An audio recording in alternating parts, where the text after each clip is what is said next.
Good morning students.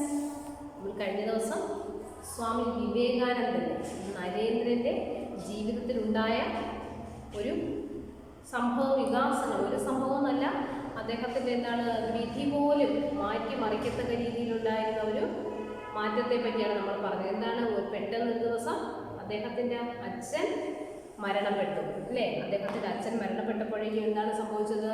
അവിടെ എന്താണ് സംഭവിച്ചത്? അതുവരെയും അവർ ഉണ്ടായിരുന്ന ആ ഒരു നമ്മൾ പറയത്തില്ലേ, ലാവിഷായിട്ടുള്ള ഒരു ജീവിത രീതി എന്ന് പറയത്തില്ലേ, ഇപ്പോൾ വളരെ ഒരു ബുദ്ധിമുട്ടും തൻ്റെ ഭാര്യയെയും മക്കളെയും ഒന്നും അറിയിക്കാതെ ജീവിച്ച അദ്ദേഹത്തിന് പെട്ടെന്ന് എന്ത് സംഭവിച്ചു? പെട്ടെന്നൊരു ദിവസം പിതാവിൻ്റെ മരണം ആ കുടുംബത്തെ മൊത്തത്തിൽ പിടിച്ചുലച്ചു, അല്ലേ? ആ സമയത്ത് എന്ത് സംഭവിച്ചു? അങ്ങനെ വന്നു കഴിഞ്ഞപ്പോൾ എന്ത് ചെയ്യേണ്ടി വന്നു അദ്ദേഹത്തിന്? അമ്മയെയും സഹോദരങ്ങളെയും അവരെ പട്ടിണിക്ക് മാറ്റാൻ വേണ്ടിയിട്ട് അദ്ദേഹത്തിനൊരു ജോലി ആവശ്യമായിട്ട് വന്നു. അദ്ദേഹത്തിനൊരു ജോലി ചെയ്യേണ്ടുന്ന ആവശ്യത്തിലേക്ക് അദ്ദേഹം എത്തപ്പെട്ടു. പക്ഷെ അദ്ദേഹം ഒരുപാട് സ്ഥലത്ത് ജോലി അന്വേഷിച്ച് നടന്നെങ്കിലും ജോലി അദ്ദേഹത്തിന് കിട്ടിയില്ല. പിന്നീട് അദ്ദേഹം BA കഴിഞ്ഞപ്പോൾ അദ്ദേഹം വിചാരിച്ചു ക്വാളിഫിക്കേഷൻ ഉണ്ടല്ലോ, ഇനിയും ജോലി കിട്ടുമെന്നുള്ള പ്രതീക്ഷയിൽ നടന്നിട്ട് പോലും ആ ജോലി അദ്ദേഹത്തിന് നേടിയെടുക്കാൻ വേണ്ടി കഴിഞ്ഞില്ല. പിന്നീട് എന്താണ് ചെയ്തത്? അദ്ദേഹം വീണ്ടും എന്താണ് സംഭവിച്ചത്? അദ്ദേഹം LLBക്ക് ക്ലാസ്സിൽ ചേർന്നു. അപ്പോൾ LLBക്ക് ചേർന്ന സമയം അദ്ദേഹം കൂടുതൽ സമയവും ക്ലാസ്സിൽ പട്ടിണിയായിരുന്നു. എന്നുവെച്ചാൽ വീട്ടിൽ നിന്ന് കൊണ്ടുപോകാൻ വേണ്ടി ആഹാരമില്ല, അതുകൊണ്ട് കൂടുതൽ സമയം അദ്ദേഹം പട്ടിണിയായിരുന്നു. അദ്ദേഹത്തിൻ്റെ സുഹൃത്തുക്കൾ ആഹാരം കഴിക്കാൻ വേണ്ടി വിളിക്കുമ്പോൾ അദ്ദേഹം എന്താണ് പറഞ്ഞിരുന്നത്? വേണ്ടാന്ന് പറഞ്ഞ് സ്നേഹപൂർവ്വം നിരസിച്ചുകൊണ്ട് മാറുമായിരുന്നു അദ്ദേഹം, അല്ലേ? അപ്പോഴെന്താണ് അദ്ദേഹത്തിൻ്റെ മനസ്സിൽ പെട്ടെന്ന് ഓർമ്മ വരുന്നത്? വീട്ടിൽ അമ്മയും സഹോദരങ്ങളും പട്ടിണിയാണല്ലോ എന്നുള്ളൊരു ചിന്തയിലേക്ക് അദ്ദേഹം എത്തുകയായിരുന്നു അന്ന്. അതുപോലെ തന്നെ നോക്കിക്കേ, പിന്നീട് പിന്നീട് അദ്ദേഹത്തിൻ്റെ ജീവിതത്തിൽ സംഭവിച്ച കാര്യങ്ങൾ എന്ന് വെച്ചാൽ ഒരുപാട് ജോലി അന്വേഷിച്ചു, ഒന്നും കിട്ടിയില്ല. ആ അമ്മയുടെയും സഹോദരങ്ങളുടെയും ആ ഒരു കിടപ്പാടം വരെ, അവർ താമസിക്കുന്ന വീട് വരെയും നഷ്ടപ്പെടും എന്നുള്ളൊരവസ്ഥയിലേക്ക് അവരെത്തപ്പെടുകയാണ്. പിന്നെ കോടതി കേസും കാര്യങ്ങളും ഒക്കെ ഉണ്ടായിരുന്നു. അതിനുശേഷം എന്താണ് അവർ ചെയ്തത്? അതിനുശേഷം അദ്ദേഹം തൻ്റെ ഗുരുവിനെ കാണാൻ വേണ്ടി ദക്ഷിണേശ്വരത്ത് എത്തുന്നുണ്ട്. അപ്പോഴവിടെ വെച്ച് ഒരു ഭദ്രകാളി ക്ഷേത്രത്തിൽ പോകാൻ വേണ്ടിയിട്ട് അദ്ദേഹത്തിനൊരു അവസരം കൊടുത്തു ഗുരു, അല്ലേ? അപ്പോൾ ഭദ്രകാളി ക്ഷേത്രത്തിൽ ചെന്ന് അദ്ദേഹം എന്താണ് പ്രാർത്ഥിച്ചത്? ആ കുടുംബത്തിൻ്റെ ഒരു ദാരിദ്ര്യം മാറ്റിത്തരണമെന്നൊന്നും പറയുന്നില്ലല്ലോ. എന്താണ് അദ്ദേഹം പ്രാർത്ഥിച്ചത്? അമ്മേ, എനിക്ക് തിരിച്ചറിവുണ്ടാക്കി തരണമേ, എനിക്ക് ദിവ്യജ്ഞാനവും ഭക്തിയും തോന്നണമേ എന്നാണ് അദ്ദേഹം പ്രാർത്ഥിച്ചത്.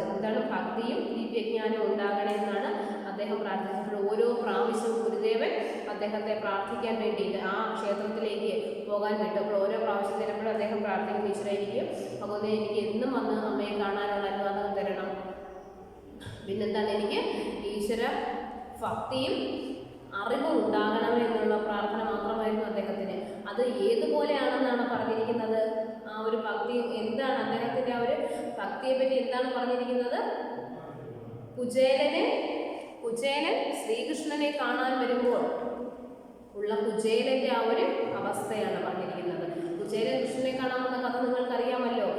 കുചേലൻ കൃഷ്ണനെ കാണാൻ ചെല്ലുന്ന അവസരത്തിൽ തൻ്റെ ദാരിദ്ര്യവും പട്ടിണിയും ഒന്നും കുചേലൻ ശ്രീകൃഷ്ണനോട് പറഞ്ഞില്ല, അല്ലേ? ചെന്ന് ആ കൂട്ടുകാരനെ കണ്ട് ആ ഒരു സ്നേഹബദ്ധരായിട്ട് അവർ മടങ്ങി പോകണം. ആഹാരമൊക്കെ കഴിച്ചവിടുന്ന് തിരിച്ചു പോകുന്ന ഒരു അവസരം അതുപോലെയാണ് ആയത്. അവർ തിരിച്ചു പോവുകയായിരുന്നു അവിടുന്ന്, അല്ലേ? പക്ഷേ തിരിച്ചു പോകുന്ന വഴിക്ക് കുചേലൻ ആഗ്രഹിച്ചു, ഈശ്വര, ഞാൻ ഇവിടെ വരെ വന്നിട്ട് കൃഷ്ണനോട് ഞാൻ ഒന്നും പറഞ്ഞില്ലല്ലോ, എൻ്റെ കുഞ്ഞുങ്ങളുടെ പട്ടിണിയുടെ കാര്യം പോലും ഞാൻ പറഞ്ഞില്ലല്ലോ എന്നെല്ലാം അദ്ദേഹം ചിന്തിക്കുകയായിരുന്നു, അല്ലേ? പക്ഷേ തിരിച്ചങ്ങ് തൻ്റെ ഭവനത്തിലെത്തിയപ്പോൾ അവിടെ നിറയെ സമ്പത്തും സമൃദ്ധിയും കളിയാടിക്കൊണ്ടിരിക്കുകയായിരുന്നു. തൻ്റെ ആ കുടിലിൻ്റെ സ്ഥാനത്ത് കൊട്ടാരം പോലുള്ള ഒരു വീടായി കഴിഞ്ഞിരുന്നു, അല്ലേ? അങ്ങനെ നല്ലൊരു മാറ്റമാണ് വന്നത്. അതുപോലെ തന്നെ നമ്മളുടെ വിവേകാനന്ദൻ ആ ദേവീക്ഷേത്രത്തിൽ, ഭദ്രകാളി ക്ഷേത്രത്തിൽ പോയി പ്രാർത്ഥിച്ചപ്പോൾ എന്താണ് അദ്ദേഹത്തിന് ലഭിച്ചത്? എന്തായിരുന്നു ലഭിച്ചത് അദ്ദേഹത്തിന്? അദ്ദേഹം പ്രാർത്ഥിച്ചത് എന്താണ്? എനിക്ക് ഭക്തിയും ജ്ഞാനവും തരണേ എന്ന് അദ്ദേഹം പ്രാർത്ഥിച്ചത്. പക്ഷേ അദ്ദേഹത്തിൻ്റെ കുടുംബത്തിൽ അപ്പോഴെന്താണ് നമ്മളുടെ ഗുരുദേവൻ പറയുന്നുണ്ട്, ഒരിക്കലും ഒരു ലൗകിക ജീവിതം വിവേകാനന്ദന് ലഭിക്കത്തില്ല, അത് ഒരിക്കലും മുന്നോട്ട് കൊണ്ടുപോകാൻ ഗുരുദേവൻ പറയുന്നുണ്ട്. പക്ഷേ ഇദ്ദേഹത്തിന്റെ ഈ പ്രാർത്ഥനയുടെ ഫലമായിട്ട് എന്ത് സംഭവിച്ചു?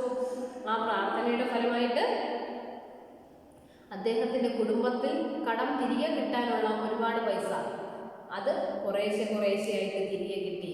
ആ തിരികെ കിട്ടിയ സമയത്ത് എന്താണ്, അവരുടെ അമ്മയുടെയും സഹോദരങ്ങളുടെയും പട്ടിണി മാറാൻ വേണ്ടി അതുകൊണ്ട് ഉപകരിച്ചു അല്ലേ? പട്ടിണി മാറാൻ വേണ്ടി സാധിച്ചു. ആ അമ്മയുടെ അനുഗ്രഹം കൊണ്ട് അവരുടെ ഒരു പട്ടിണിയെല്ലാം മാറിപ്പോയി.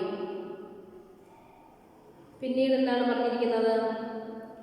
പിന്നെ ആ ഗുരുവുമായിട്ട് പിന്നെ നരേന്ദ്രൻ എവിടെ കൂടുതൽ കാലവും ദക്ഷിണേശ്വരത്ത് തന്നെ താമസിക്കുകയായിരുന്നു. അപ്പോഴെന്താണ്, ആ ഗുരുവുമായിട്ടുള്ള ഒരു സംഗമം ഒരു 5 വർഷക്കാലം നീണ്ടു നിന്നു. അദ്ദേഹത്തിന്റെ ജീവിതത്തിലെ ഏറ്റവും പുണ്യകരമായിട്ടുള്ള ഒരു കാലഘട്ടം എന്നൊക്കെയാണ് അവർ പറയുന്നത് അല്ലേ? എന്താണ്, ആ നരേന്ദ്രനിൽ നിന്നും വിവേകാനന്ദനിലേക്കുള്ള ദൂരം വളരെ കുറഞ്ഞു വരികയായിരുന്നു ഈ ഒരു 5 വർഷം കൊണ്ട് സംഭവിച്ചത്. പിന്നെന്താണ്, ഒരുപാട് മഹത് വ്യക്തികളെ ഗുരുവിനെ കാണാൻ വേണ്ടി അവിടെ എത്തുകയും അവരുമായിട്ട് ഒരുപാട് അവരുടെ പുസ്തകങ്ങൾ ഒരുപാട് വായിക്കുകയും അവരുമായിട്ട് തർക്കങ്ങളിൽ ഏർപ്പെടാനും കൂടുതൽ അറിവ് നേടിയെടുക്കാനും നമ്മുടെ നരേന്ദ്രന് സാധിച്ചു. പിന്നെ എന്താണ്, അദ്ദേഹത്തിന്റെ മനസ്സിൽ ഒരുപാട് മാറ്റങ്ങളാണ് ആ ഒരു 5 വർഷക്കാലം വന്ന് അദ്ദേഹത്തിന്റെ വേദാന്തവും ഭക്തിയും കൂട്ടിയിണക്കി ആ ഒരു സ്ഥായി സ്വരമെല്ലാം നമ്മളുടെ നരേന്ദ്രന് ആയി കഴിഞ്ഞു. അപ്പോൾ നമുക്കിനി അടുത്ത അധ്യായത്തിലേക്ക് കടക്കാം. അധ്യായം 9 9 എഴുതാം, 9 എഴുതാം കേട്ടോ. നമ്മൾ പൊതുവെ 9 എന്നാണ് പറയുന്നത്. എഴുതിയിട്ട് 9 രണ്ടും കൂടെ ചേർന്ന് വരുമ്പോഴാണ് ഇമ്പ എന്നൊരു അക്ഷരമാകുന്നത്. ഇമ്പ എന്നുള്ള അക്ഷരം ഡിവൈഡ് ചെയ്യുമ്പോഴാണ് ഇൻ പ്ലസ് പ, ഇമ്പ. അറിയാലോ, നിങ്ങൾക്ക് ഇതൊക്കെ അറിയാലോ. ഓക്കെ മക്കളെ, 9ാമത്തെ അധ്യായത്തിലേക്ക് കടക്കാം.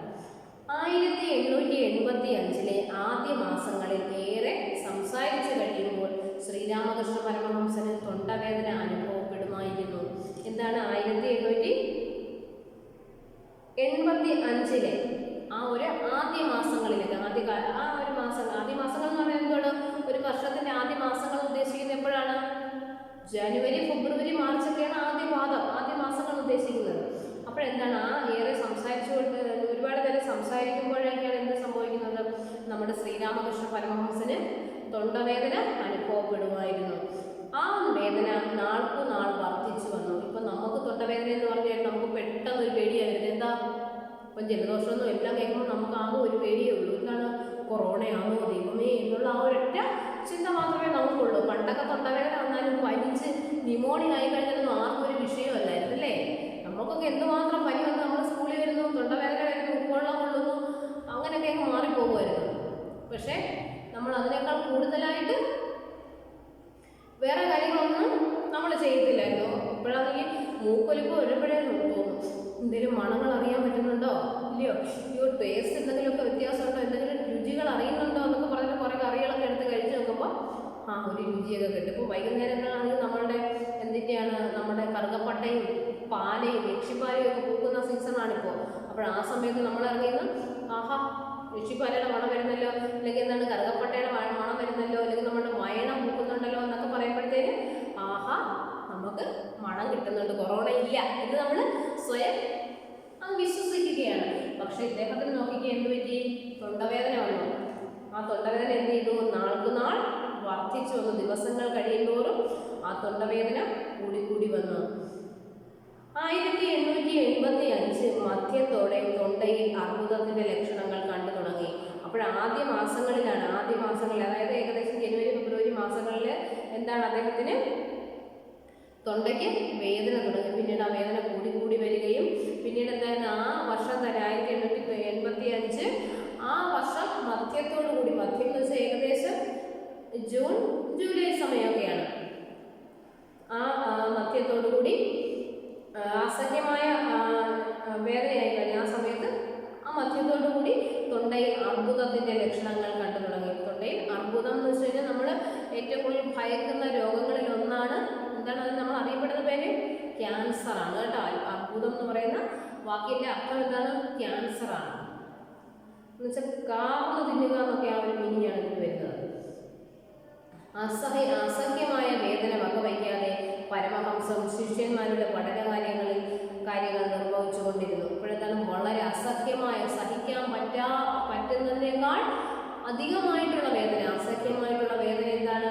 ആ അർബുദത്തിന്റെ ആ ഒരു അർബുദത്തിന്റെ അതികഠിനമായ വേദന, ആ വേദനയിനായിട്ട് പോലും എന്ത് ചെയ്തു? പരമഹംസൻ ശിഷ്യന്മാരുടെ പഠനകാര്യങ്ങൾ നിർവഹിച്ചു കൊണ്ടിരുന്നു. അദ്ദേഹം കുട്ടികളുടെ ആ പഠനകാര്യങ്ങൾ, അങ്ങ് ഒരു തുള്ളി വെള്ളം പോലും ഇറക്കാൻ പറ്റാത്തൊരവസ്ഥയാണ് ഈ തൊണ്ടയിലൊക്കെ അസുഖം വരിക എന്ന് പറയുന്നത്. അപ്പോഴെന്താണ്? ആ സമയത്ത് പോലും കുട്ടികളുടെ വിദ്യാഭ്യാസ കാര്യങ്ങളിൽ അദ്ദേഹം നല്ല ശ്രദ്ധ ചെലുത്തിക്കൊണ്ടിരുന്നു. കണ്ടോ? ശിഷ്യന്മാരുടെ പഠനകാര്യങ്ങൾ നിർവഹിച്ചു കൊണ്ടിരുന്നു.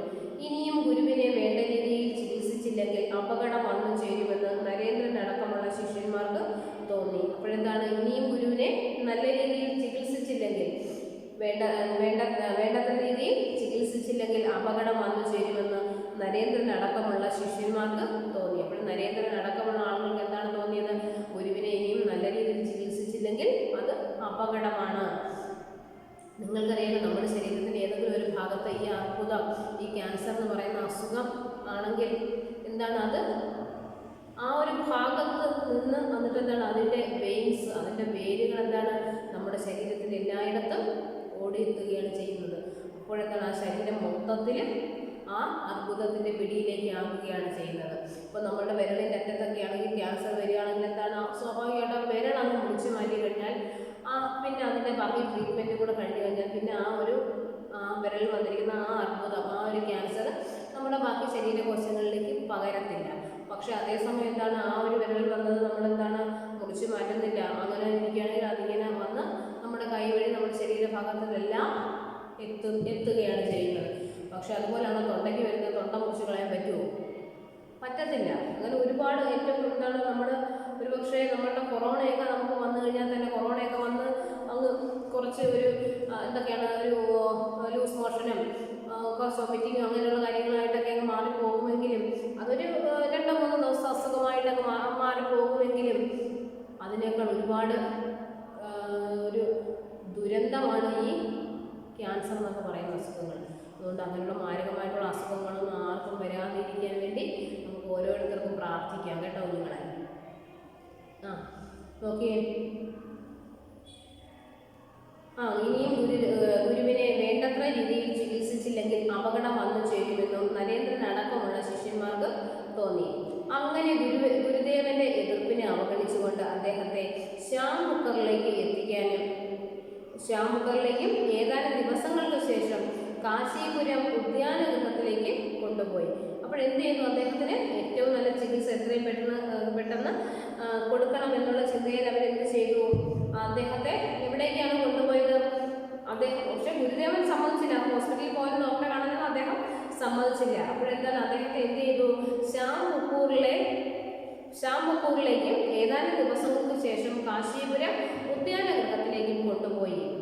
ഗുരുവിന്റെ ഏറ്റവും അടുത്ത ഭക്തന്മാർ അദ്ദേഹത്തെ ചികിത്സിക്കുന്ന ഉത്തരവാദിത്വം ഏറ്റെടുത്തു. ഗുരുവിന്റെ ഏറ്റവും അടുത്ത ഭക്തന്മാർ അദ്ദേഹത്തെ ചികിത്സിക്കുന്ന ഉത്തരവാദിത്വം ഏറ്റെടുത്തു.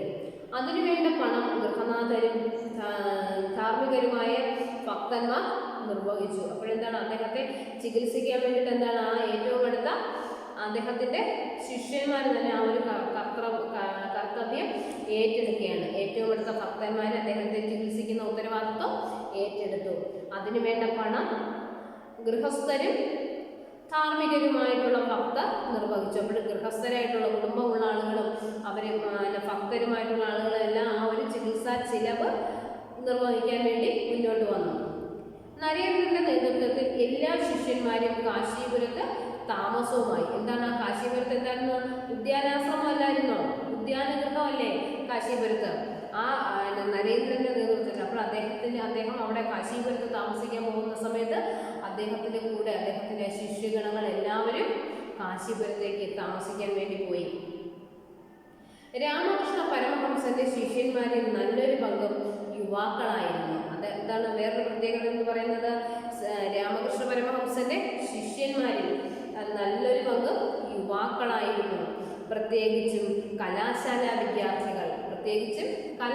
വിദ്യാർത്ഥികളാണ്, യൂണിവേഴ്സിറ്റി വിദ്യാർത്ഥികളാണ്, അല്ല സ്കൂൾ കുട്ടികളല്ല, സ്കൂൾ തലം കഴിഞ്ഞ കുട്ടികളാണ്.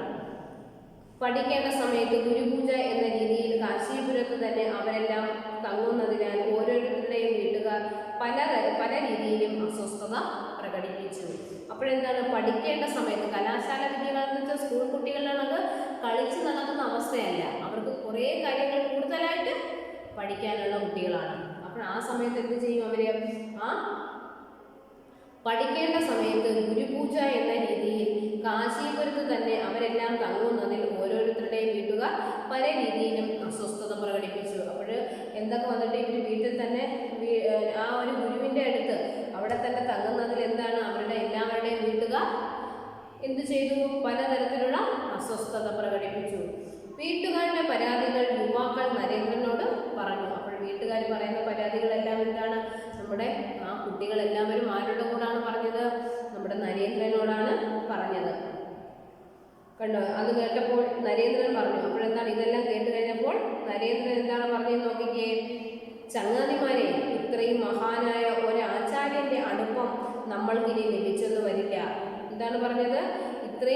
കൂട്ടുകാരെ, ഇത്രയും വലിയ ഒരു ആചാര്യന്റെ, ഇത്രയും മഹാനായ ഒരു ആചാര്യന്റെ അടുപ്പം നമ്മൾക്കിനി ലഭിച്ചെന്ന് വരില്ല.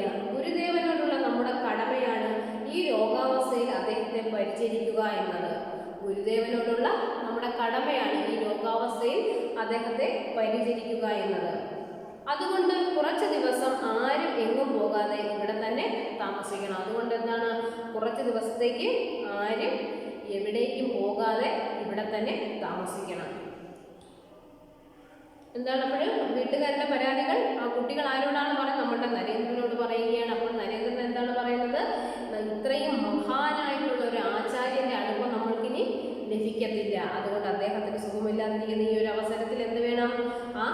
അദ്ദേഹത്തിനോടുള്ള കടമയാണ് നമ്മൾ ഈ നിർവഹിക്കുന്നത്. ഈ ഒരു രോഗാവസ്ഥയിൽ അദ്ദേഹത്തെ പരിചരിക്കുക എന്നത് എന്താണ്? അദ്ദേഹത്തെ പരിചരിക്കുക എന്നത് നമ്മുടെ കർത്തവ്യമാണ്. അത് നമ്മൾ ചെയ്തേ പറ്റുള്ളൂ എന്ന്. അതുകൊണ്ട് ആരും എങ്ങും പോകാതെ ഇവിടെ തന്നെ താമസിക്കണമെന്ന് ആര് പറയുന്നു? നമ്മുടെ നരേന്ദ്രൻ പറയുകയാണ്.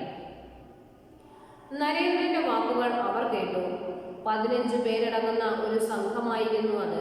എന്താണ് നരേന്ദ്രന്റെ വാക്കുകളെല്ലാം അവർ കേട്ടു. എന്നിട്ട് എന്താണ്? 15 പേരടങ്ങുന്ന 15 കുട്ടികളടങ്ങുന്ന ഒരു സംഘമായിരുന്നു അത്. 15 പേരും രാമകൃഷ്ണ പരമഹംസനിൽ അചഞ്ചല വിശ്വാസമുള്ളവരും തിന്മയില്ലാത്തവരുമായിരുന്നു. തിന്മ എന്ന് വെച്ചാൽ നന്മയുടെ ഓപ്പോസിറ്റാണ്. തിന്മയില്ലാത്തവർ എന്ന് വെച്ചാൽ എന്താണ്? അവർക്ക് നന്മ മാത്രമുള്ള ആളുകളായിരുന്നു ഈ തിന്മയില്ലാത്തവർ എന്ന് പറയുന്നത്. അറിയാലോ, നന്മയുടെ ഓപ്പോസിറ്റ് തിന്മയാണ്. അപ്പോൾ തിന്മ ഇല്ലാത്തവർ എന്ന് പറയുന്നത് എന്താണ്? നന്മയുള്ളവർ എന്നാണ് അർത്ഥം വരുന്നത്, അല്ലേ? നോക്കിക്കേ, നരേന്ദ്രന്റെ വാക്കുകൾ അവർ കേട്ടു. 15 പേരടങ്ങുന്ന ഒരു സംഘമായിരുന്നു അത്. ആ 15 പേരും രാമകൃഷ്ണ പരമഹംസന് അചഞ്ചല വിശ്വാസമുള്ളവരും അദ്ദേഹത്തിനോടുള്ള ഒരു വിശ്വാസത്തിന് ഒരു ചാഞ്ചല്യവും ഇല്ലാത്ത ആളുകൾ. അദ്ദേഹം പൂർണ്ണമായിട്ട് 100% ഗുരുദേവനിൽ അവർ വിശ്വസ്തരായിരുന്നു. അല്ലാതെ ഗുരുവിനെ വിശ്വസിക്കാതിരിക്കുന്ന ആളുകൾ ആയിരുന്നില്ല അവര്. നോക്കിയേ, ആ 15 പേരടങ്ങുന്ന സംഘം എന്താണ്? ആ 15 പേരും രാമകൃഷ്ണ പരമഹംസനിൽ അചഞ്ചല വിശ്വാസമുള്ളവരും തിന്മയില്ലാത്തവരും ആയിരുന്നു. അവർ സ്ഥിരമായി ദക്ഷിണേശ്വരത്ത് താമസിക്കുന്നവർ അല്ലായിരുന്നു. അവരെന്താണ്? ഈ 15 പേരെന്താണ്? അവര് സ്ഥിരമായിട്ട് എല്ലാ ദിവസവും അവര് ഈ ദക്ഷിണേശ്വരത്ത് താമസിക്കുന്ന ആളുകൾ ആയിരുന്നില്ല. ഇവർ സ്ഥിരമായി ദക്ഷിണേശ്വരത്ത് താമസിക്കുന്നവർ അല്ലായിരുന്നു. ഗുരുസന്നിധിയിൽ വച്ച് പരസ്പരം കാണുമെന്നല്ലാതെ ഒറ്റക്കെട്ടായി നിൽക്കുന്ന രീതിയിലേക്ക് ഒരു ബന്ധം ആരും വളർത്തിയിരുന്നില്ല. എന്താണ്? ആ ഗുരുസന്നിധിയിൽ വെച്ച്, ഗുരുവിൻ്റെ അടുത്ത് വെച്ച് അവര് പരസ്പരം കാണും എന്നല്ലാതെ ഒറ്റക്കെട്ടായി നിൽക്കുന്ന രീതിയിലേക്കുള്ള ഒരു ബന്ധം ആരും വളർത്തിയിരുന്നില്ല. ഇപ്പം നിങ്ങളൊക്കെ ആണെങ്കിലോ, നമ്മൾ സ്കൂളിൽ വന്നു കഴിഞ്ഞാൽ എന്താണ്? നമ്മളുടെ ഈ ക്ലാസ്സിലെ കുട്ടികളെല്ലാവരും ഒറ്റക്കെട്ടാണ്, ഭയങ്കര കൂട്ടുകാരാണ് എല്ലാവരും, അല്ലേ? ആർക്കും ഒരു വേർതിരിവൊന്നുമില്ല, തമ്മിൽ കണ്ടാൽ ഒരു പരിചയക്കുറവുമില്ല, അല്ല, എല്ലാവരും ഒരു വീട്ടിലെ കുട്ടികളെ പോലാണ് നമ്മളുടെ ഈ ക്ലാസ് റൂമിൽ എല്ലാവരും അങ്ങനെയാണ്. ഈ ക്ലാസ് റൂം അല്ല, എല്ലാ ക്ലാസ് റൂമിൻ്റെ അവസ്ഥ തന്നെയല്ലേ? എല്ലാ ക്ലാസ്സിലെ കുട്ടികൾ അങ്ങനെ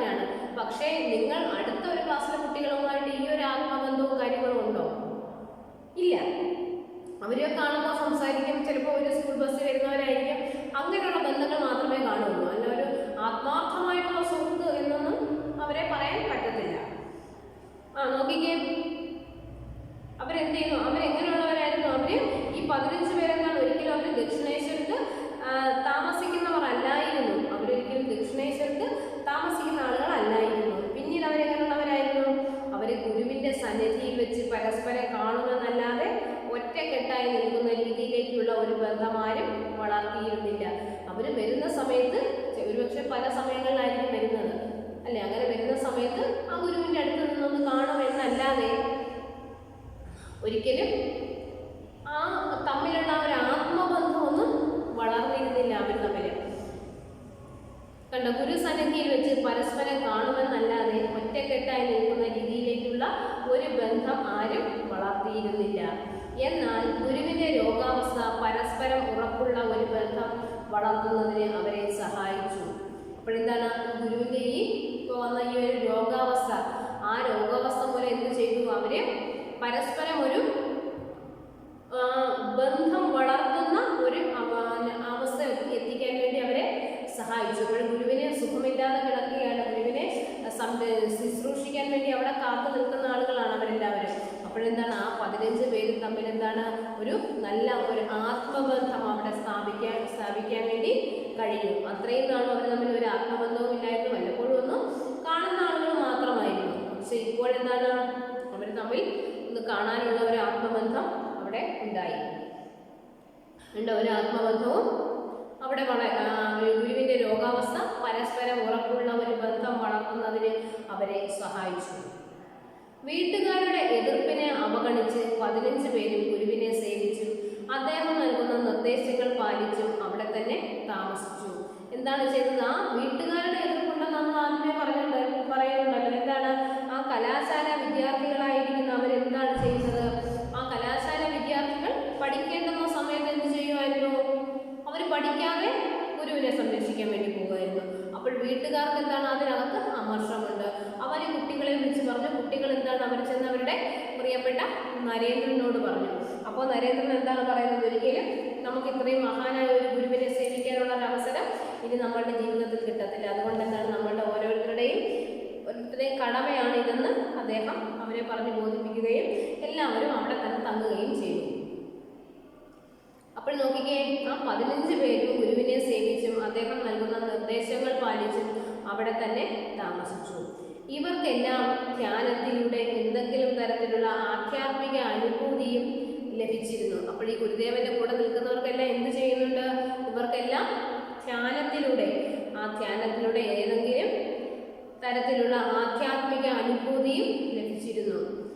ഇക്കാര്യത്തിൽ ഏറ്റവും മികവ് പുലർത്തിയത് നരേന്ദ്രനാണെന്ന് മാത്രം. അപ്പോൾ ആ ഒരു കാര്യത്തിൽ ആ ഗുരുവിനെ സംരക്ഷിക്കുന്നതിനും അവിടെ നിന്ന് ധ്യാനത്തിലൂടെ ഒരു ആത്മാനുഭൂതി ലഭിക്കുന്നതിനും എന്താണ് ആധ്യാത്മിക അനുഭൂതി ലഭിക്കുന്നതിനും കൂടുതൽ ആർക്കാണ് അവർ കൂടുതൽ കഴിവ് കിട്ടിയത്? കൂടുതൽ മികവ് പുലർത്തിയത് ആരാണ്? നമ്മുടെ നരേന്ദ്രനാണ്. ഓരോ ദിവസം കഴിയുന്തോറും ധ്യാനം കൊണ്ട് നരേന്ദ്രൻ ആധ്യാത്മികയുടെ പടവുകൾ കയറുകയായിരുന്നു. അപ്പോൾ ഓരോ ദിവസങ്ങൾ കഴിയുന്തോറും നരേന്ദ്രൻ എന്ത് ചെയ്യുന്നു? ധ്യാനം കൊണ്ട് നരേന്ദ്രൻ ആധ്യാത്മികതയുടെ പടവുകൾ കയറുകയായിരുന്നു. അദ്ദേഹത്തിൻ്റെ ആത്മീയ വളർച്ചയ്ക്ക് വിഘാതമായി നിന്ന ഘടകങ്ങളിൽ ഏറ്റവും പ്രധാനം 3 വസ്തുക്കൾ ആയിരുന്നു. അപ്പോൾ അദ്ദേഹത്തിൻ്റെ ആത്മീയമായിട്ടുള്ള വളർച്ചയ്ക്ക് വിഘാതമായിരുന്ന ഘടകങ്ങളിൽ ഏറ്റവും പ്രധാനം 3 വസ്തുക്കളായിരുന്നു. അദ്ദേഹത്തിൻ്റെ ആത്മീയമായിട്ടുള്ള ഒരു എന്താണ് പറയുന്നത്? ആത്മീയമായിട്ടുള്ള ഒരു വളർച്ചയ്ക്ക് വിഘാതം എന്ന് വെച്ചാൽ തടസ്സമാണ്. ആ തടസ്സമായിട്ട് നിന്നിരുന്നത് എന്തൊക്കെയാണ്? 3 വസ്തുക്കളായിരുന്നു. എന്തൊക്കെയായിരുന്നു നോക്കാം നമുക്കത്. ഭാരതം കണ്ട ആത്മീയാചാര്യന്മാർ യുക്തിക്ക് ഇത്രയും പ്രാധാന്യം കൊടുക്കുന്ന ഒരാളെ വേറെ ദർശിക്കുവാനാവുകയില്ല. എന്താണ് ആ അദ്ദേഹത്തിന്റെ കാര്യം എന്ന് പറഞ്ഞാൽ ഭാരതം കണ്ട ആത്മീയ ആചാര്യന്മാരിൽ എന്താണ് യുക്തിക്ക് ഇത്രയും പ്രാധാന്യം കൊടുക്കുന്ന ഒരാളെയും വേറെ ദർശിക്കുവാൻ ആവുകയില്ല. യുക്തിക്കാണ്, യുക്തിബോധത്തിനാണ്, യുക്തിചിന്ത. എന്താണ് യുക്തി എന്ന് പറയുന്നത്? നമ്മുടെ ഒരു യുക്തി എന്ന് പറയുമ്പോൾ ഒരു ഉദാഹരണം, ഇതെന്താണ്? ഒരു പേന. അപ്പോൾ ഇത് പേനയാണെന്ന് എനിക്കും അറിയാം, നിങ്ങൾക്കും അറിയാം, അല്ലേ? ഇതെന്താണ്? ഒരു പേനയാണ്. അപ്പോൾ വേറൊരാൾ വന്നിട്ട് ഇത് പേനയല്ല, ഇത് പെൻസിലാ, ഇത് പേനയല്ല, ഇത് പെൻസിലാണെന്ന് പറയും. നമ്മൾ വിശ്വസിക്കുമോ? ഇല്ല. പക്ഷെ നമ്മൾ എഴുതിക്കൊണ്ടിരിക്കുന്ന പേനയാണ് നമുക്ക് കൃത്യമായിട്ട് അറിയാവുന്ന കാര്യമാണ്. അപ്പോൾ നമ്മളുടെ യുക്തിക്ക് നിരക്കാത്ത ഒരു കാര്യമല്ല അവന്ന് പറഞ്ഞത്, അല്ലേ? അപ്പോൾ നമ്മുടെ യുക്തിക്ക് അനുസരിച്ചാണ് നിന്നത് പേന തന്നെയാണ്, അല്ലാതെ പെൻസിലല്ല എന്നുള്ളൊരു ചിന്ത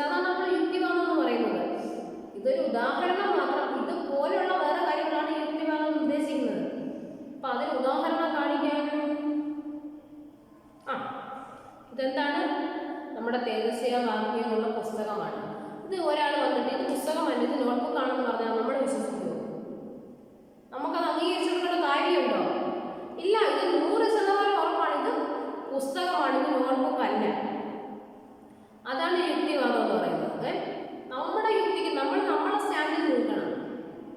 അല്ലാതെ മറ്റൊരാൾ പറയുന്നത് കേട്ട് നമ്മൾ അങ്ങോട്ട് വ്യതിചലിക്കാൻ പോകരുത് കേട്ടോ. നോക്കിക്കേ കുഞ്ഞുങ്ങളെ, നമ്മൾ പഠിത്തം പുസ്തകത്തിൽ നിന്ന് കൈവിട്ട് പോകണ്ട.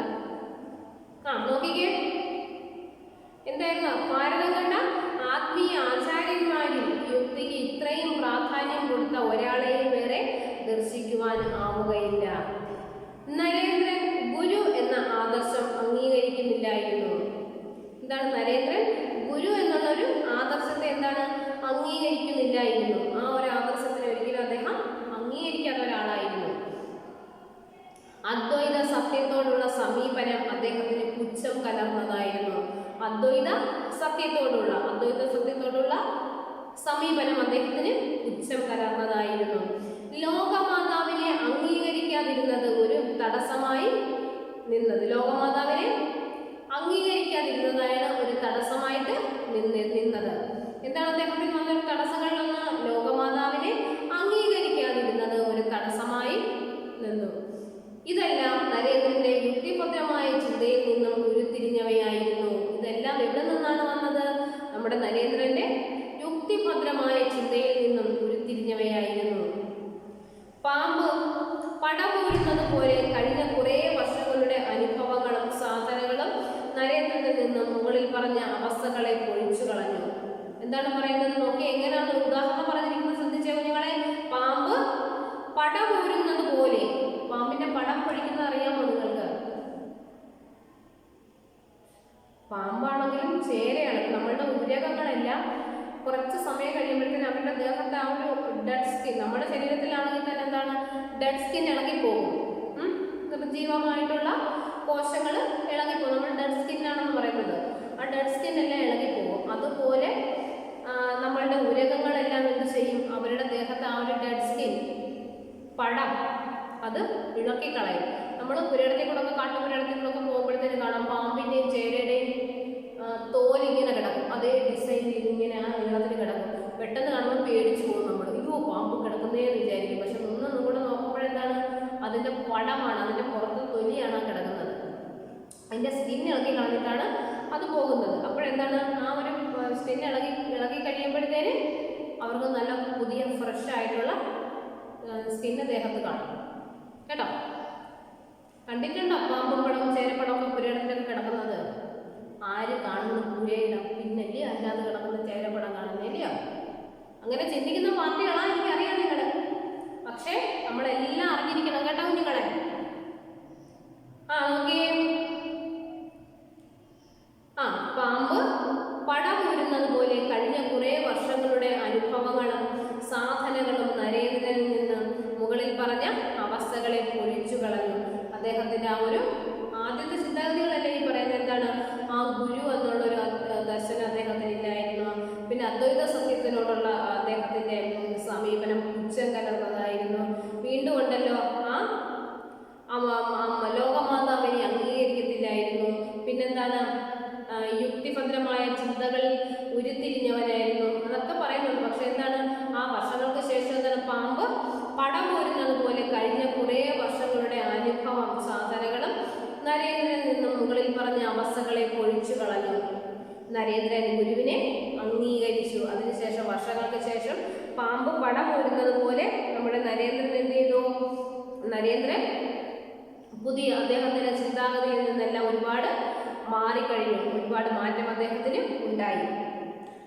നോക്കിക്കേ, ബാക്കി നോക്കിക്കേ നിങ്ങളെ. എല്ലാം ദൈവമയം എന്ന സത്യത്തെ ഉൾക്കൊണ്ടു. അതിനുശേഷം എന്താണ്? എല്ലാം ദൈവമയമാണ് എന്ന സത്യത്തെ അദ്ദേഹം ഉൾക്കൊണ്ടു. ലോകജനനിയുടെ ഇച്ഛയ്ക്കപ്പുറം ഒന്നുമില്ലെന്ന സത്യം അംഗീകരിച്ചു. അത് നമ്മൾക്കറിയല്ലേ? നമ്മൾ പറയുമോ, വിധിക്ക് മാത്രമാണ് പ്രാധാന്യം കൊടുക്കുന്ന ആളുകളാണ് നമ്മളിൽ പലരും, അല്ലേ? ആ ഒരു വിധിയിൽ വിശ്വസിക്കുന്ന ആളുകളാണ്. അപ്പോഴെന്താണ്? ആ ലോകമാതാവിന്റെ ലോകജനനിയുടെ ഇച്ഛയ്ക്കപ്പുറം ഒന്നുമില്ലെന്ന സത്യത്തെ അംഗീകരിച്ചു. നരേന്ദ്രൻ എന്ന മനുഷ്യനിലെ കറ അങ്ങനെ പടിപടിയായി കഴുകിക്കളഞ്ഞു. ആ നരേന്ദ്രൻ എന്ന മനുഷ്യനിലെ കറ, അദ്ദേഹത്തിന്റെ ആ ഒരു മനസ്സിലെ കുറച്ച് മാലിന്യങ്ങൾ, അതെല്ലാം എന്ത് ചെയ്തു? നരേന്ദ്രന്റെ മനസ്സിലെ മാലിന്യങ്ങളെല്ലാം ആചാര്യൻ പടിപടിയായി കഴുകിക്കളഞ്ഞു. ഇനി നരേന്ദ്രന് പരമാനന്ദം ലഭിക്കേണ്ടതുണ്ട്. ഇനി നരേന്ദ്രന് എന്താണ് വേണ്ടുന്നത്? പരമാനന്ദം ലഭിക്കേണ്ടതുണ്ട്. ധ്യാനത്തിന്റെ ഏറ്റവും ഉയർന്ന അവസ്ഥയാണത്. അപ്പോൾ മാത്രമാണ് യോഗി ആകുക. ആ സമയത്ത് മാത്രം ആ ഒരു പരമാനന്ദം ലഭിക്കുന്ന ആ ഒരു അവസ്ഥ ധ്യാനത്തിന്റെ ഏറ്റവും ഉയർന്ന അവസ്ഥയാണ്. ആ സമയത്താണ് എന്താകുന്നത്? യോഗിയാകുന്നത്. കൊതുകുകൾ നിരവധി പൊതിഞ്ഞു കടിച്ചാലും ഉണർത്താനാവാത്ത ധ്യാനത്തിൽ മുഴുകി നരേന്ദ്രൻ രാത്രികൾ കഴിച്ചുകൂട്ടി. കൊതുകുകളെല്ലാം വന്ന് അദ്ദേഹം പൊതിഞ്ഞിരുന്ന് കടിച്ചാൽ പോലും അദ്ദേഹത്തിന്റെ ധ്യാനത്തിൽ നിന്നും ഉണർത്താൻ കഴിഞ്ഞില്ല. അത്തരം ദിവസങ്ങളിൽ ഒന്നിൽ ഗുരു ചോദിച്ചു, നരേന്ദ്ര, എന്താണ് നിന്റെ ഏറ്റവും മുന്തിയ ആഗ്രഹം? പറയൂ. ആ ഒരു സമയത്ത് നമ്മുടെ ഗുരുദേവൻ ചോദിക്കുകയാണ്, നരേന്ദ്ര, എന്താണ് നിന്റെ ഏറ്റവും വലിയ ആഗ്രഹം? എന്താണ്? നീ അത് പറയൂ എന്ന് പറയുകയാണ്. അതിന് നരേന്ദ്രൻ പറഞ്ഞ മറുപടി ഗുരുവിനെ അമ്പരിപ്പിക്കുന്നതായിരുന്നു. അതിനെന്താണ് മറുപടി അദ്ദേഹം പറഞ്ഞത്? എന്ത് മറുപടിയാണെങ്കിലും ആ ഗുരുദേവനെ അമ്പരപ്പിക്കുന്ന രീതിയിലുള്ള മറുപടിയായിരുന്നു അത്.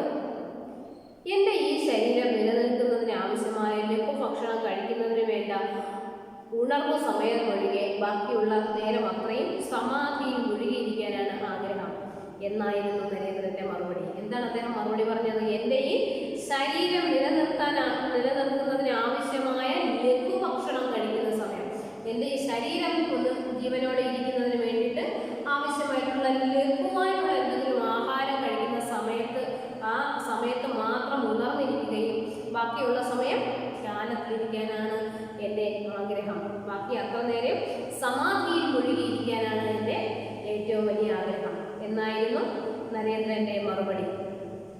ഗുരു ഒന്ന് പുഞ്ചിരിച്ചു. എന്നിട്ട് പറഞ്ഞു, നരേന്ദ്ര, സമാധിയിൽ ഇരുന്ന് ജീവിക്കുക എന്നത് നിനക്ക് വളരെ ലഘുവായ ഒരു കാര്യം മാത്രമാണ്. എന്നാൽ നിന്റെ ജന്മലക്ഷ്യം അതല്ല. വേനലിൽ ഉഗ്രവെയിലേക്കും വർഷത്തിൽ കഠിന മഴയേക്കും നിൽക്കുന്ന മഹാവൃക്ഷം തന്നെ ആശ്രയിക്കുന്നവർക്കും അതാഗ്രഹിക്കുന്നവർക്കും ആശ്വാസം കൊടുക്കുന്നത് നീ കണ്ടിട്ടുണ്ടല്ലോ. അതുപോലെ നീ പടർന്നു പന്തലിച്ച് ഒരു മഹാവൃക്ഷമാകണം. ദുരന്തം അനുഭവിക്കുന്ന എല്ലാവർക്കും ആശ്വാസം നൽകണം. എന്നാണ് ഗുരുദേവൻ പറഞ്ഞെന്താണ്? നിനക്ക് അങ്ങനെ സമാധിയിൽ ജീവിക്കാൻ നിനക്ക് നിഷ്പ്രയാസം സാധിക്കുന്ന കാര്യമാണ്. പക്ഷേ നിന്റെ ജന്മലക്ഷ്യം അതല്ല. എന്താണ്? വേനലിൽ ഉഗ്രവെയിലേക്കും വർഷത്തിൽ കഠിന മഴയേക്കും നിൽക്കുന്ന മഹാവൃക്ഷം. എന്താണ്? തന്നെ ആശ്രയിക്കുന്നവർക്കും അതാഗ്രഹിക്കുന്നവർക്കും ആശ്വാസം കൊടുക്കുന്നത് നീ കണ്ടിട്ടുണ്ടോ? ഒരു മഹാവൃക്ഷം നമ്മൾക്ക് എങ്ങനെ തണലും ആശ്വാസവും നൽകുന്നത്, അതുപോലെ നീ എന്താണ്? പടർന്ന് പന്തലിച്ച് ഒരു മഹാവൃക്ഷമാകണം. ദുരന്തം അനുഭവിക്കുന്ന എല്ലാവർക്കും ആശ്വാസം നൽകണം. ആ ആജ്ഞ നരേന്ദ്രൻ ശിരസ വഹിച്ചു. ശ്രീരാമകൃഷ്ണ പരമഹംസന് ഒരു കാര്യം ബോധ്യമായിരുന്നു. തൻ്റെ ജീവിത നാടകത്തിന്റെ അവസാന രംഗം ഏറെ താമസിക്കാതെ അവസാനിക്കും. ഈ രോഗം അതിൻ്റെ സൂചനയാണ്, വിധിഹിതമാണ്. മാനവ സേവനത്തിൽ മുഴുകിയിരിക്കുമ്പോൾ തൻ്റെ ശിഷ്യൻ പരാജയപ്പെടാൻ പാടില്ല. അതിവന് കടുത്ത ആത്മധൈര്യം കൊടുക്കേണ്ടതുണ്ട്. നിർവികൽപ്പ സമാധി എന്ന അനുഭവം കൂടി അവന് നൽകണം. അപ്പോഴെന്താണ്? ശ്രീരാമകൃഷ്ണന് മനസ്സിലാകുകയാണ് തൻ്റെ ജീവിതം ഏകദേശം അവസാനിക്കാറായി. അതിനു വേണ്ടിയാണ് ഈ ഒരു മഹാരോഗം അദ്ദേഹത്തിന് വന്നത്. പക്ഷെ അതിനെന്താണ്? ആ ഒരു മാനവ സേവനത്തിൽ മുഴുകുമ്പോഴും തൻ്റെ ശിഷ്യൻ പരാജയപ്പെടാൻ പാടില്ല. അതിനെന്താണ്? അവന് കടുത്ത ആത്മധൈര്യം കൊടുക്കേണ്ടതുണ്ട്. പിന്നെന്താണ്? നിർവികൽപ്പ സമാധി എന്ന അനുഭവം കൂടി അവന് നൽകണം. നിർവികൽപ്പ സമാധി ഒന്ന് ഓർത്ത് വെച്ചോളാം ആ പേര് കേട്ടോ. നിർവികൽപ്പ സമാധി എന്ന അനുഭവം കൂടി അവന് നൽകണം. ആദ്യ സമാഗമത്തിൽ തന്നെ അത് നൽകാൻ ഒരു പരീക്ഷിച്ചു നോക്കിയതാണ്. അപ്പോഴാദ്യമായി കണ്ടപ്പോൾ അദ്ദേഹത്തൊന്ന് തൊട്ടപ്പോൾ ഉണ്ടായ അനുഭവം നമുക്ക് ഓർമ്മയില്ലേ? അപ്പൊ അന്നൊന്ന് കൊടുക്കാൻ വേണ്ടി ഒരു പരീക്ഷിച്ചു നോക്കിയതാണ്. പക്ഷേ അന്ന് നരേന്ദ്രൻ അതിന് മാത്രം പാകപ്പെട്ടിട്ടില്ലെന്ന് അദ്ദേഹത്തിന് ബോധ്യമായി. പക്ഷെ അദ്ദേഹം അതിന് വേണ്ടിയിട്ട് അന്ന് പാകപ്പെട്ടിട്ടില്ല എന്ന് ഗുരുവിന് ബോധ്യമായി. ഒരു ഗുരുവിനോട് അക്കാര്യം അഭ്യർത്ഥിച്ചിരുന്നു. അതുകൂടെ നൽകാൻ ഗുരു ഒരുങ്ങുകയും ചെയ്തു. പക്ഷേ നരേന്ദ്രൻ അത് മനസ്സിലാക്കിയില്ല. കണ്ടോ, പക്ഷെ അത് കൊടുക്കാൻ വേണ്ടി ഗുരു തയ്യാറായിരുന്നു, പക്ഷെ നരേന്ദ്രൻ അത് മനസ്സിലാക്കിയില്ല. നോക്കിയ ബാക്കി. തെളിഞ്ഞ ഒരു സായാഹ്നം കാശീപുരം ഉദ്യാനത്തിലെ ഒരു മുറിയിൽ നരേന്ദ്രൻ ധ്യാനിച്ചു കൊണ്ടിരിക്കുകയാണ്. പെട്ടെന്ന് തന്റെ ശിരസിന്റെ പിൻഭാഗത്ത് ഒരു ഫാസുര പ്രകാശം അനുഭവപ്പെട്ടു. ക്രമേണ അത് വളരുവാനും വിടരുവാനും തുടങ്ങി. തന്റെ തല പൊട്ടിത്തെറിക്കുമോ എന്ന് പോലും നരേന്ദ്രൻ ഭയന്നു. ബാഹ്യ വസ്തുക്കളെ കുറിച്ചോ സ്വന്തം ശരീരത്തെ കുറിച്ചോ ലേശം പോലും ബോധം നൽകാതെ ആ മനസ്സ് ആ പ്രകാശത്തിൽ അലിഞ്ഞു ചേർന്നു. അപ്പോൾ ആ മുറിയിൽ തന്നെ ധ്യാനിച്ചു കൊണ്ടിരിക്കുന്ന ഗോപാൽ എന്ന ആളിന്റെ പേര് വിളിച്ച് നരേന്ദ്രൻ ഇങ്ങനെ ചോദിച്ചു, എന്റെ ഗോപാൽ, എന്റെ ദേഹം എവിടെ? ഗോപാൽ നരേന്ദ്രനെ നോക്കി പെട്ടെന്ന് എഴുന്നേറ്റു വന്നു. മഞ്ഞുകട്ട പോലെ തണുത്തു മരവിച്ച നരേന്ദ്രന്റെ ശരീരം തറയിൽ കിടക്കുന്നു. നരേന്ദ്രൻ മരിക്കുകയാണെന്ന് തന്നെ ഗോപാൽ തീരുമാനിച്ചു. അദ്ദേഹം ഓടി ഗുരുവിന്റെ സമീപമെത്തി. ഗുരു ഗൗരവം വിടാതെ ധ്യാനത്തിൽ ലയിച്ചിരിക്കുന്നത് കണ്ടു. ഗോപാൽ ഗുരുവിനോട് അദ്ദേഹത്തെ ഉണർത്തി കഥ പറഞ്ഞു കേൾപ്പിച്ചു. ഗുരു പറഞ്ഞു, ഗോപാൽ, അവൻ അങ്ങനെ കിടക്കട്ടെ. കുറെ നാളായി ഇക്കാര്യത്തിന് അവൻ എന്നെ അലട്ടുകയായിരുന്നു. അപ്പോഴെന്താണ്, ഒരു ദിവസം ധ്യാനത്തിലിരുന്ന സമയത്ത് തലയുടെ പുറകിൽ ഒരു പ്രകാശം വന്ന ഒരു ഗോളമായിട്ട് മാറി. അദ്ദേഹം എന്താണ് ആ ശരീരം അതിനകത്ത് എന്തോ ചെയ്തു, തല പൊട്ടിത്തെറിക്കുമോ എന്ന് പോലും തോന്നിപ്പോയി നരേന്ദ്രന്. പിന്നീട് എന്താണ്, ആ പ്രകാശത്തിൽ അദ്ദേഹം അങ്ങ് ലയിക്കുകയാണ്. തൻ്റെ ശരീരത്തെ പറ്റിയോ തൻ്റെ ചുറ്റുപാടുകളെ പറ്റിയോ ഒന്നും അറിയാതെ ആ ഒരു പ്രകാശത്തിലേക്ക് അങ്ങ് ലയിച്ചു പോവുകയാണ്, അലിഞ്ഞു ചേർന്നു. പിന്നെന്താണ്, അപ്പോൾ ആ മുറിയിൽ ധ്യാനിച്ചു കൊണ്ടിരുന്ന ഗോപാൽ എന്നാളിൻ്റെ പേര് വിളിച്ചിട്ട് എന്താണ്, എൻ്റെ ശരീരം എവിടെയെന്ന് ചോദിക്കണം. അപ്പോഴെന്താണ്, അദ്ദേഹത്തിൻ്റെ ആത്മാവ് അദ്ദേഹത്തിൻ്റെ ശരീരത്തിൽ നിന്ന് മാറിപ്പോവുകയാണ് ചെയ്തത്. എന്താണ് അതിന് പറഞ്ഞ അദ്ദേഹം എന്താണ് നിർവികൽപ്പ സമാധി, ആ ഒരു അവസ്ഥയാണ് അത് കേട്ടോ, നിർവികൽപ്പ സമാധി. അപ്പോഴെന്താണ്, ആ ഒരു ശരീരം അവിടെ കിടക്കുകയാണ്. അദ്ദേഹം ആ ശരീരത്തിൽ നിന്ന് അദ്ദേഹത്തിന് ആത്മാവ് പുറത്തായിരിക്കുകയാണ് കേട്ടോ. അദ്ദേഹം ഗുരു എന്താണ് അപ്പോൾ പറഞ്ഞത്, അവൻ അങ്ങനെ കിടക്കട്ടെ, കുറെ നാളായി ഇക്കാര്യത്തിൽ അവൻ എന്നെ അലട്ടുകയായിരുന്നു. രാമു ഏറെ ചെന്നു. നരേന്ദ്രന് ബോധം വന്നു തുടങ്ങി. ദേഹത്തെക്കുറിച്ചും ബാഹ്യലോകത്തെക്കുറിച്ചും നരേന്ദ്രന് ബോധം വന്നപ്പോൾ മനസ്സ് ആനന്ദ സാഗരത്തിൽ ആറാടുകയായിരുന്നു. അപ്പോഴെന്താണ്, കുറേ സമയം അങ്ങനെ കിടന്നു, രാത്രി ഒരുപാട് വൈകി. അപ്പോഴെന്താണ്, നരേന്ദ്രന് ബോധം വന്നു തുടങ്ങി. അപ്പോഴെന്താണ്, ദേഹത്തെക്കുറിച്ചും ബാഹ്യലോകത്തെക്കുറിച്ചും നരേന്ദ്രന് ബോധം വന്നപ്പോൾ മനസ്സ് ആനന്ദ സാഗരത്തിൽ ആറാടുകയായിരുന്നു. നരേന്ദ്രൻ ഗുരുവിന്റെ നികടത്തിലെത്തി. അദ്ദേഹത്തെ കണ്ട് ഗുരു പറഞ്ഞു. അപ്പോഴെന്താണ്, അതിനുശേഷം നരേന്ദ്രൻ ഗുരുവിന്റെ അടുത്തെത്തി. ഗുരു എന്താണ്, അദ്ദേഹത്തെ കണ്ട് ഗുരു പറഞ്ഞു, അമ്മ നിനക്കെല്ലാം ദർശനമായിരിക്കുന്നു. എന്താണ്, ആ അമ്മ നിനക്കെല്ലാം ദർശനീയമായിരിക്കുന്നു. അമ്മ നിനക്ക് കാണാനുള്ളതെല്ലാം കാണിച്ചു തന്നിരിക്കുന്നു. ഈ അനുഭൂതി അപൂർവലബ്ധമാണ്. നിനക്ക് ഇപ്പോൾ ഉണ്ടായ ഈ ഒരു അനുഭൂതി അപൂർവമായിട്ടുള്ള ഒരു കാര്യമാണ്. എന്താണ് ആ അനുഭൂതി? എന്താണ് ഇത്? തൽക്കാലം ഇത് കൂട്ടി വയ്ക്കപ്പെടും. താക്കോൽ എൻ്റെ പക്കലും. ഈ ഉണ്ടായ ഒരു അനുഭൂതി അത് കൂട്ടി വയ്ക്കുന്നതായിരിക്കും. അതിൻ്റെ താക്കോല് എൻ്റെ കയ്യിലും ആയിരിക്കും. നിനക്ക് ചെയ്യാൻ നിരവധി ജോലികളുണ്ട്. ദേവിയുടെ നിയോഗപ്രകാരമുള്ള ജോലികൾ നിനക്ക് ചെയ്യാൻ വേണ്ടിയിട്ട് ഒരുപാട് ജോലികളുണ്ട്. ആ ജോലികൾ എന്താണ്? ദേവിയുടെ നിയോഗപ്രകാരമുള്ള ജോലികളായിരിക്കും. അത് തീർന്നാൽ ഉടൻ ഈ പേടകം വീണ്ടും തുറക്കും. ആ ജോലികളെല്ലാം കഴിഞ്ഞാൽ വീണ്ടും ഉടനെ തന്നെ ആ ഒരു പേടകം വീണ്ടും തുറക്കും. അന്ന് നീ വീണ്ടും ഈ അനുഭൂതിയിൽ ലയിച്ച് അഭിരാമിക്കും.